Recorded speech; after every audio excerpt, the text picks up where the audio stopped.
Let's do this. Let's do it now. Blake Cousins, we are live. Third Phase Moon. We dodged one bullet.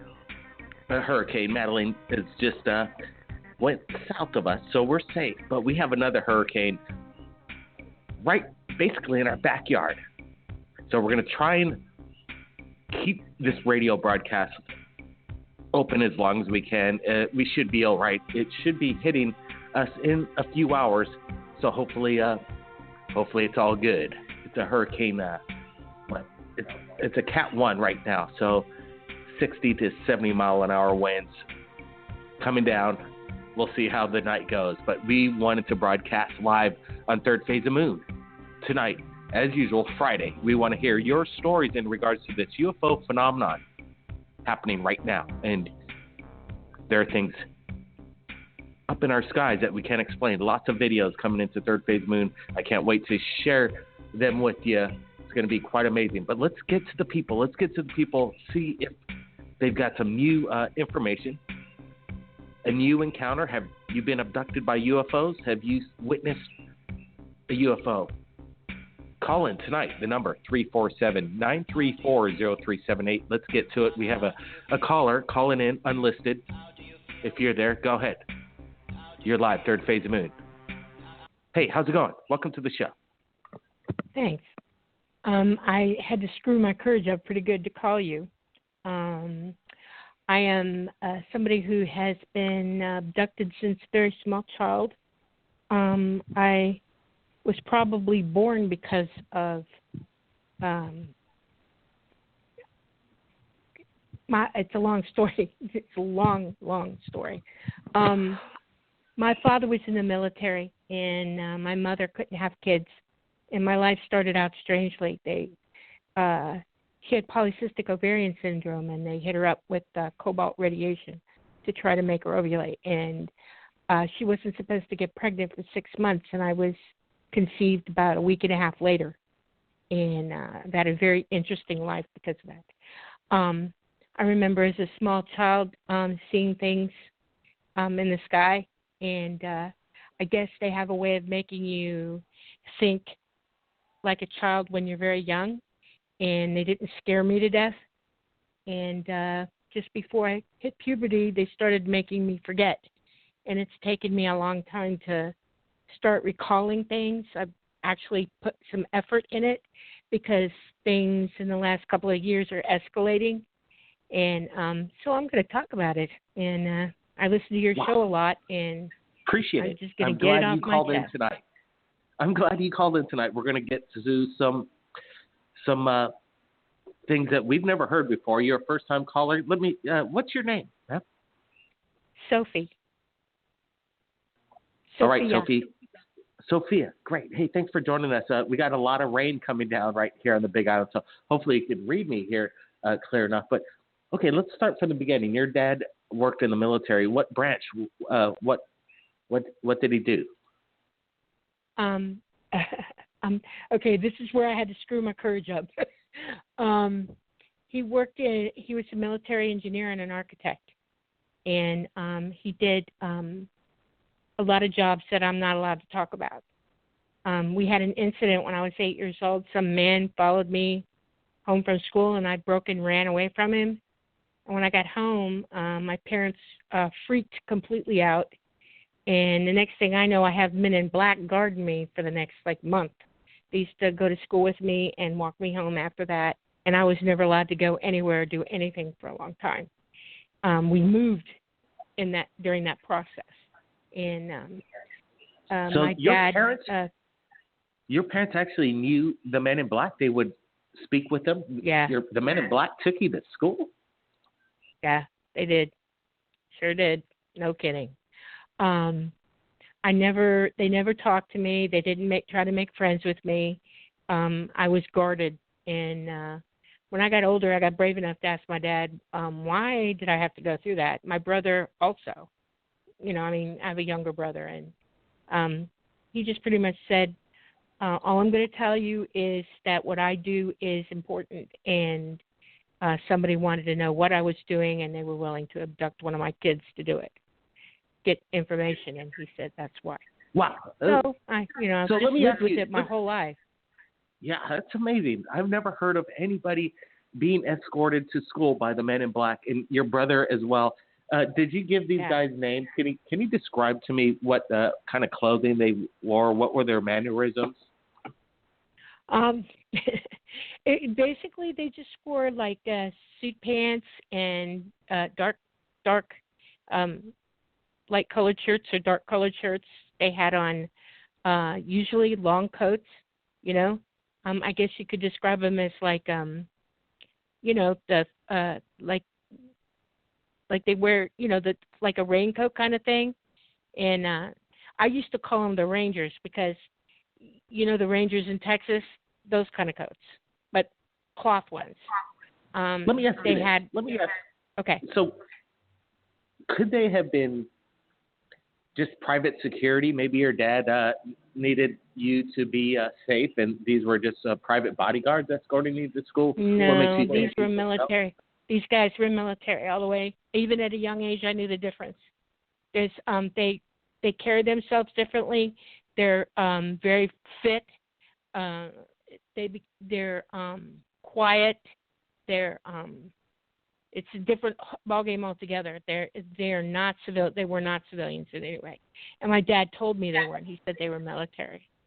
I've had instances my whole life where my father said he had an office, a workroom in our houses, and the door was always locked. And every now and then he'd be in there, and I'd go in to talk to him, and I would see things on his desk. He also had a drawing board, and he berated me sometimes and said, you don't know what this is. I'm not going to talk about it with you. Don't ask me any questions.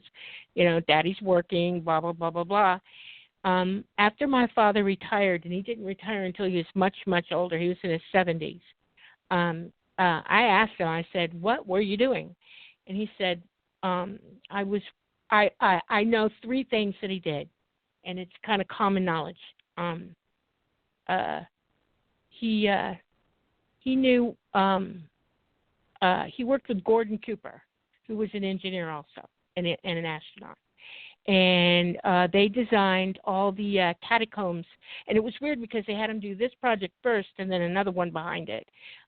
They designed at Disney World in Florida all the underground catacombs and passageways and workrooms and everything. He did the whole entire complex, the whole thing at Disney World. And then a little bit later in my life, he started flying out to Washington all the time. He was working at Dulles Airport. And United was putting in a new terminal. Well, he wasn't working on the terminal. He was working on what was under Dulles Airport. Dulles Airport has a whole underground complex. And I'm probably not supposed to talk about that openly, but I'm going to do it now because I don't think that it's right to keep this stuff wrapped up like they do, He's worked on many military facilities, and stuff like that. So, all right. Before we get to this, this is incredible. We're doing this live. It is Third Phase Moon Radio right now, and I'm glad everybody's joining us from around the world. We have only a certain amount of time to get through your story tonight, Sophia. So I'm going to extend this a little longer because I want to get to some other callers. But Sophia, can you tell me, let's get back to the Men in Black. When you were escorted to school, how long did this last? What were the other students thinking? Were they kind of creeped out by these guys? Weird thing. No, I wasn't allowed to talk about it. They would walk me to school, and I would go in, and they wouldn't follow me to the classroom or anything like that. They were always outside. If my principal knew about it, I didn't know a thing. But when I came out, there they were. If I was out on the play field, I could see them across the street walking on the sidewalk. So I knew I was being watched constantly. It lasted for about a month until we moved, and then they were around for a short period of time after that, like a week or so, and then they didn't come anymore. But my life changed drastically. I mean, I had a whole new set of rules about who I went out with. I was constantly escorted by my mom or my dad, or a grandparent or an aunt or an uncle. I mean, we were never left alone after that, never.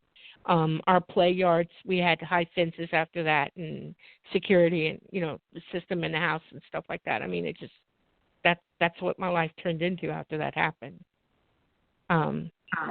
Okay, so now let's get into the abduction scenario. How and when did you realize that you were being abducted by aliens? I had an experience when I was a teenager where I saw something at night, and I thought I was dreaming afterwards. I thought I had lost my mind, and it stuck in my head. And as I went through life, I started seeing other kinds of craft in the sky, and I got the feeling that I was being followed. And I driving one night, I got buzzed by a craft, and that was even weirder. And so I tried to, I started getting paranoid about it. And I would stay up late at night and just, not sleep. And suddenly I realized that stuff was going on, only I wasn't able to stay awake through it. In other words, I would pass out for some reason. I'd lose time. And finally, I had an accident. I hurt myself really bad. And they gave me pain meds. And I wasn't where I live. I was at my brother's house in another city. And I'd just taken the pain meds, and it didn't feel like they were working at all. And so I got up and I started walking around the best I could. And the next thing I know, I feel, you know how the hair goes up on the neck, somebody's in the room with you? And I looked over and I saw two beings, and I think my whole nervous system fell apart at that point. I freaked out. And they were trying to calm me down, and they were being very comforting to me, I guess is the best way to put that. And I realized they were talking to me in my head. They weren't speaking. And I started trying to see them in the dark because I didn't have the light on. I was just trying to walk out into the hall. And I realized that one was really, really tall, way taller than me, and I'm pretty tall. And then the other one was really, really short. And then I realized that, oh, my God, this one of them looks like one of the grays. And the other one kind of looked like a gray, but he was really, really tall. And he was, I don't know how to explain it, but he was more like you and me, so to speak. I don't know how to explain that. He was still really thin, and but his features weren't so exaggerated like the shorter guy. And I'm trying to figure out what the hell do I do, and they just pretty much told me they were checking on me because I was hurt, and they were worried about me. And I thought, great, I got aliens worrying about me. This is great. And I tried to have a conversation with them at that point, but they weren't going to stay long. They were leaving, and they wanted me to go take, rest and everything. And I really tried really hard to have a conversation, but they weren't having anything to do with that. They just gave me the overall feeling that they worried about me, and then they just sort of left. When they did, I saw something I never thought I'd see in my entire life.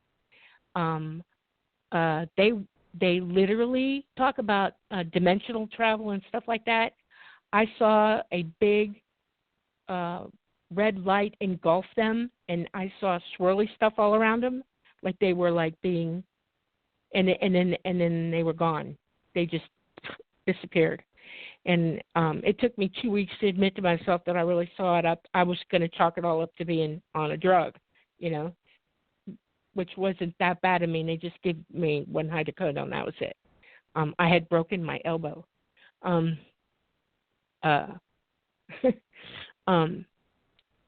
that, when I came back to where I live, I started seeing things at night. I'd try to lay awake as long as I could, and I started seeing a red light coming, and like an orb would come into my room, and it would lit out these little smaller orbs that were blue and white, and I could see little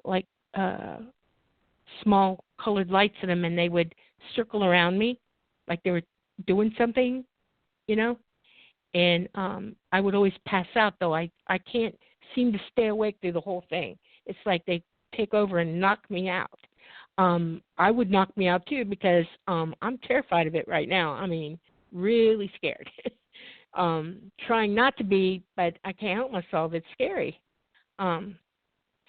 I have a couple of weird, vague memories of actually leaving my room and going aboard a big ship and being taken someplace, and it wasn't anywhere I'd ever been before, okay? And I was put with others, you know, and it was sort of like they wanted me to learn something, and so I was literally being taught something. And pretty much I think it's I'm a good communicator. Here's one of the other weird things about my life. I was tested by the military for psychic ability, you know, where they do all those stupid tests on you and they put electrodes on your head. And because I had a couple incidences when I was young that scared my parents really bad. And I think that's what they're trying to teach me. Was this MK Ultra? Were they experimenting with you? Like there's a TV they were literally. Yeah, go ahead. I know. I think it was whatever program they had going on, and I mean, I sat for a whole week every day for hours taking all these different kind of tests. You know, remote viewing tests, psychic tests, electrical field testing, which was really weird, and stuff like that. I mean, if they really wanted to know, and I was young. I mean, I was like 7 years old when they did this, and I kept asking my mom, "What are we going to do with this? You know, where are we going with this? You know, I didn't understand why they were doing it in the first place, and why do they want to know this and all." And she pretty much told me afterwards that it was just like an experiment they were doing, and I was just a testee or la la la, and they were trying to play it down for a long time. I never forgot it though. And over the years, I've had situations where, you know, you get I don't call them premonitions. It's really, really weird. It's more like remote viewing. I have instances where I see things happening, you know, and then they're happening actually in real time. And let me ask you this, Sophia. Let me ask you this: Okay. Were there other children around being experimented on? Was there telekinesis involved? Absolutely. Yeah. They used words like I'm an adult now, so you look everything up from when you have an experience, right? And I was trying to figure out what the hell they were doing, and they were checking me for psychometry, where you can touch something and like get impressions from it, and they were checking me for the remote viewing was really weird because they did 3 different tests on me for that. One where they do the flipping the cards and stuff, and you have to tell them what's on the card, and they score you after so many. And then the other one was where they give you a piece of paper and they put you in a chair on a desk, and in another room there's another person at a desk with a piece of paper and a chair, and they give one of them a picture to look at, and then the other one on the other side is supposed to see what that picture is and draw a picture of it or write a description of it down. And I'm actually pretty good at that. They did where then instead of drawing it or looking at it, then they would put us in separate rooms and get us to say a word and see if the other one would pick up what the word is, or think of a thought or an emotion. I mean, they tried it, different ways, like actual visualization, actual emotional content, stuff like that. I mean, it was they checked a lot of stuff. Why were they doing this with you? Was it it was obviously military. Were you ever utilized in any kind of government operation that possibly was using your abilities? No, when my dad realized that it was going to get weird, he put his foot down and said, "No, leave her alone." And but I swear to you, I get checked up on. I mean, I sometimes I feel like they're watching me too. I've always had I've had a couple of jobs that involved government work and stuff like that in my lifetime, and I just know that I'm checked up on and watched, you know, and it's not a thing I can do about it. I mean, they're going to do what they're going to do. I know the difference between when I'm being visited by ET and when they're bugging me. Everything they do is very, how do I put this? They don't have the same abilities they do at all. I mean, it's like, you know, I'll wake up and I'll see like a yellow bar light scan in my room, and I know that's the military. That ain't ET. ET don't need to do that. Or I'll be walking around and glimpse of somebody following you, you know, or stuff like that. I just know I'm being watched. My phone's probably tapped too. They're loving this, I'm sure. So that kind of thing, you know. And I just don't care anymore. I just don't care. Something's coming. I got the huge feeling that, well, it's more than a feeling. I sort of know that I want to describe it the right way. An event is coming. We're going to experience something soon. It's coming, and it's kind of weird. And I sometimes feel like, you know how you see people saying, "Oh, the end is coming," and la la la la. I don't think it's that, but I think that we're expected to do something with ourselves. You know, we're on the brink of screwing up royally or advancing ourselves majorly. You know, and I know that they don't want to directly interfere, but we are manipulated. I mean, I think we're here because of them in the first place. See what I'm saying? It's I know we are. There's no way we got here Sure. on our own. We're seeded, planted, whatever. What we want to do right here at Third Phase of Moon is invite you back. Maybe next week, Friday, if we could get you back. We got some more questions from you, and I'm sure there's going to be a lot of questions after we post this on our YouTube channel. Would you be able to call in next week? Because we think that would be great. There's some insight I'm sure we haven't even gotten to the surface. Sophia, how about it? Oh, I know. Yeah, sure. Okay. Yeah, because there's more than one type that's been visiting me my whole life. I mean, there's 3 or 4 different kinds of ET that I know that I recollect seeing, you know, and they're different types of machines and everything. I mean, it's interesting. And So, I got a big feeling that it has a lot to do with your father and what he was doing while working at the base, for sure. So definitely keep in touch, Sophia. Appreciate you calling into Third Phase of Moon. Come back Friday. You're welcome. Okay? All righty. Okay. Thank you so much. Thanks so much. It takes a lot of guts from what you just heard, and it is quite amazing what we hear right here at Third Phase of Moon as it comes in real time. Everybody stand by. We're going to get some more callers. We got a lot of callers calling in, so we'll try and get to you. We'll be right back. Blake Cousins.